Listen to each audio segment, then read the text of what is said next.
妈妈，妈妈，妈妈，妈妈刮大风呢，妈妈。妈，我知道刮大风，让我吃口饭，压压惊。风是7点刮的，我是6:58到家的，真是有惊无险，差点就把我给吹跑了，吓坏宝宝我了。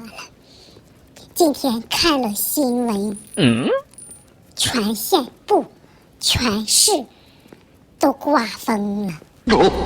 昨晚妖风四起，惊呆了我们全市的人。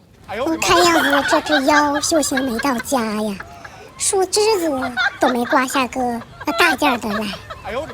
不光刮妖风，还下雨来着。这风刮得不错，下次就不要再刮了。我再刮，我就要急眼了。急眼了我会干啥呢？我会吵架。哎呦我的妈！打扰到我的正常生活了。